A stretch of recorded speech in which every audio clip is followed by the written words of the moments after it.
మన లైఫ్లో కొన్ని రోజులుంటాయి. అందరూ ముందుకు నడుస్తున్నారు, కానీ మనం అక్కడే నిల్చున్నాం. క్వశ్చన్ సింపుల్, ఆన్సర్ కష్టం. నేనెవరు? కంపారిజన్ ఒక పాయిజన్. సైలెంట్గా ఉండే కాన్ఫిడెన్స్ని చంపేస్తుంది. సోషల్ మీడియాలో అందరూ హీరోలా కనిపిస్తారు, కానీ రియల్ బ్యాటిల్ ఆఫ్లైన్లో జరుగుతుంది. పర్ఫెక్ట్ టైం కోసం వెయిట్ చేస్తే లైఫ్ వెయిట్ చేస్తుంది. డెసిషన్ తీసిన సెకండ్ నుండి చేంజ్ స్టార్ట్ అవుతుంది. చేంజ్ అనేది సడన్గా జరగదు, డైలీ స్మాల్ స్టెప్స్తో బిల్డ్ అవుతుంది. నువ్వు డిసైడ్ అయితే ఈరోజు డే 1. ఈరోజు పర్ఫెక్ట్ కాకపోవచ్చు, నువ్వు పర్ఫెక్ట్ కాకపోవచ్చు, కానీ స్టార్ట్ పర్ఫెక్ట్గా ఉండాల్సిన అవసరం లేదు. ఒక 5 మినిట్స్ ఎర్లీగా లేచడం, ఒక పేజ్ చదవడం, ఒక నెగటివ్ ఆలోచనని స్టాప్ చేయడం, ఇవి చిన్న స్టెప్స్లా కనిపిస్తాయి, కానీ ఇవి కలిసి ఒక కొత్త జీవితాన్ని క్రియేట్ చేస్తాయి.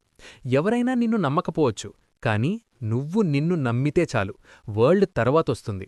ఫెయిల్యూర్ వస్తుంది, టయర్డ్ అవుతావు, కొన్ని రోజులు బ్రేక్ అయిపోతావు, కానీ గుర్తుపెట్టుకో, బ్రేక్ అయినా సరే క్విట్ అవ్వకపోతే నువ్వే గెలిచినట్టే. డిసిప్లిన్ అంటే ఇన్స్పిరేషన్ వచ్చినప్పుడు పనిచేయడం కాదు, ఇన్స్పిరేషన్ లేకపోయినా ముందుకు నడవడం. కంపారిజన్ని వదిలి, కాంపిటీషన్ని వదిలి, నీ నిన్న వర్షన్ని మాత్రమే బీట్ చెయ్యి.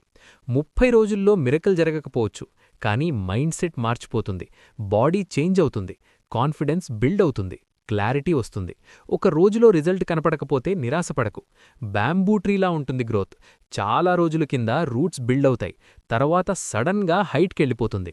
ఈ జర్నీలో పెయిన్ ఉంటుంది, లోన్లీ నైట్స్ ఉంటాయి, సైలెంట్ టీయర్స్ ఉంటాయి, కానీ అవన్నీ కూడా ఒక స్ట్రాంగ్ వర్జన్ని షేప్ చేస్తాయి.